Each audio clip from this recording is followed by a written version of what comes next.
আসসালামু আলাইকুম ওয়া রাহমাতুল্লাহ। শুনছো? নতুন বছর আসছে আর মাত্র কয়েকটা দিন বাকি। ভাবছি এই বছরটা ভিন্নভাবে শুরু করব। ওয়ালাইকুম আসসালাম। হ্যাঁ, এটা ঠিক, কিন্তু ভিন্নভাবে বলতে তুমি কি বোঝাচ্ছ?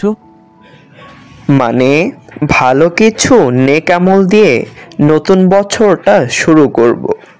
জানি না কেন জানি এবার মনটা চাচ্ছে আল্লাহকে আরো বেশি খুশি করার চেষ্টা করব ইনশাআল্লাহ।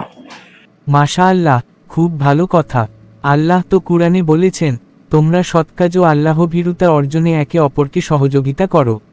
সূরা মাইদা, আয়াত নাম্বার 2। আমরা একসঙ্গে এই নতুন বছরটা ভালো কাজে শুরু করতে পারি।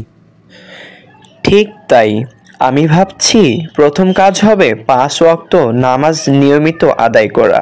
কিছুদিন অনিয়মিত হয়ে গিয়েছিল, কিন্তু এবার থেকে আর না। হ্যাঁ, নামাজ তো আমাদের জীবনের অন্যতম বড় দায়িত্ব।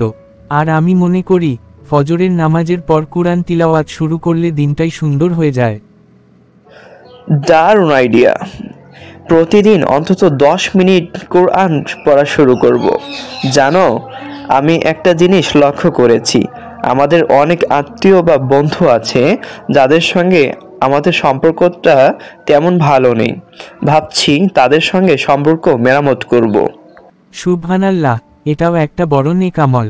রাসূলুল্লাহ সাল্লাল্লাহু আলাইহি ওয়াসাল্লাম বলেছেন, যে ব্যক্তি আত্মীয়তার বন্ধন বজায় রাখে, আল্লাহ তার প্রতি রহমত করেন। বুখারী ও মুসলিম।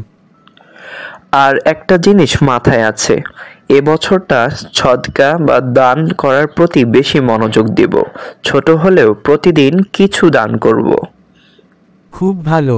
আর আমরা নফল রোজা রাখার অভ্যাস করতে পারি, যেমন প্রতি সপ্তাহে সোমবার ও বৃহস্পতিবার রোজা রাখা।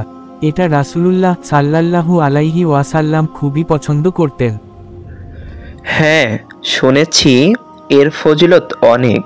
তবে আলিফ, আমাদের দোয়া আর তওবাকেও গুরুত্ব দিতে হবে।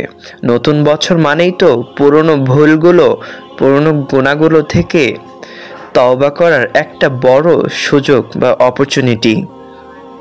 একদম ঠিক বলেছ। আল্লাহ তো কুরআনে বলেছেন, তোমরা সবাই আল্লাহর কাছে তাওবা করো, যাতে তোমরা সফল হতে পারো। সূরা নূর, আয়াত নাম্বার 31। তুমি আমার চেয়ে অনেক ভালো বুঝতে পারো। এবার থেকে আমরা একে অপরকে ভালো কাজে উৎসাহ দিব, কি বলো? অবশ্যই, নতুন বছরটা হবে আমাদের জীবনের পরিবর্তনের বছর। আল্লাহ আমাদের সাহায্য করবেন, আমিন। এবার চলো, আছরের নামাজটা একসঙ্গে মসজিদে গিয়ে পড়ি। হ্যাঁ, নতুন বছর তো আসছে, চলো ভালো কাজের অভ্যাস আজ থেকেই শুরু করি। ইয়া আল্লাহ, তুমি অত্যন্ত মহান এবং অত্যন্ত দয়ালু। তুমি আমাদের সবাইকে সমস্ত প্রকারের গুনাহের কাজ থেকে, অশ্লীলতা থেকে, পাপ কাজ থেকে, তোমার অবাধ্যতা থেকে আমাদেরকে রক্ষা করো, হেফাজত করো এবং আমাদের সবাইকে নেক আমল করার তৌফিক দাও। আমরা যেন তোমাকে রাজি ও খুশি করে সন্তুষ্ট করতে পারি। নতুন বছরটা আমাদেরকে নেক আমল দিয়ে এবং ভালো কাজ দিয়ে শুরু করার তৌফিক দাও। আমিন ইয়া রাব্বুল আলামিন।